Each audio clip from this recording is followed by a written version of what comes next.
What up, dude? What are we doing today? We're going to change the air filter in the Porsche Cayman. And a couple things you need to do to access it. First of all, you're going to open your hatch, obviously.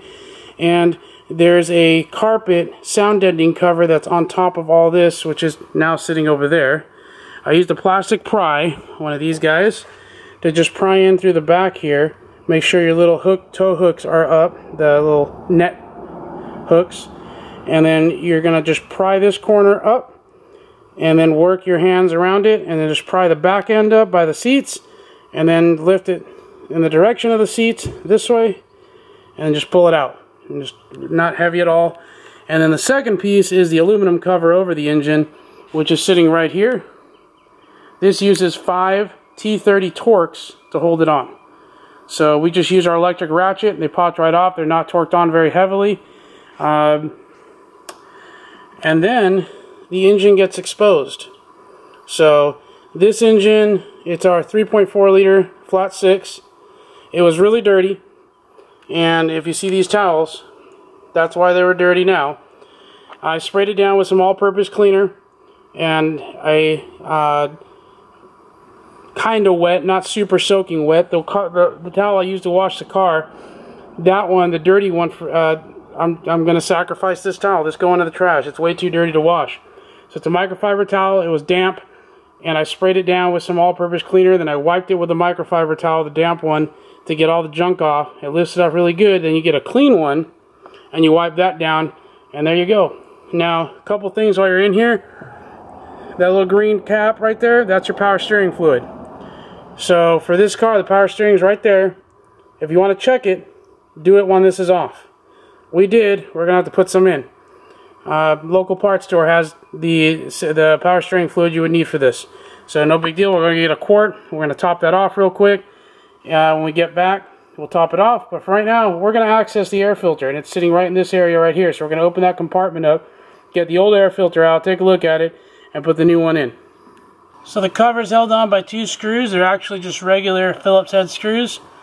When you're taking them off, put your hand under there so they don't drop it all the way down here, because if it's gone, you're not going to find it. Or it's going to hopefully hit the ground. But take your 2 Phillips head screws off, like so. Just got to reach over. And then once you get it nice and loose, take it off. I have a little tray here. Put everything in the tray. This panel pops off, just like so. This is the guide right here that goes into the slot so you can line it really good. I'm going to wipe this down, just clean the inside, because we're here and why not. There's your old air filter. Okay, there's one more screw that holds the air filter element in place right here. Again, just a Phillips head.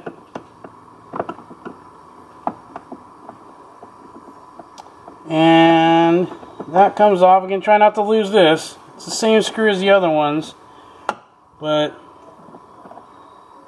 just be cautious on your tray. Now, getting this out, this side goes into the air inlet that sits in here. So we have to push the filter this way towards the seat and then out into this gap. Alright, so here's your air filter. It's an OEM air filter, it looks like. This housing has to come off. There's a screw right here. You take that screw off and you reuse it onto the new air filter. So it's pretty hammered, pretty dirty. I have no idea when this was last changed. And this is our new one from BMC. BMC air filter. We purchased it at Flat 6. Not sponsored, just where we got it. Popular item in the forums on Planet 9 and Red List for the Caymans and the Boxsters. K&N's another good option, but both of these are reusable, cleanable elements. They last a little longer than OEM. We're not going to be changing this out every 5,000 miles because it's not our daily driver, it's our phone car. So we wanted something that was sitting there a little bit longer and can be reusable and not the other way. So we're going to get this in, we'll attach the plastic housing and get it back in. Alright, all done. Let's go over here, take a quick look. Couple tips.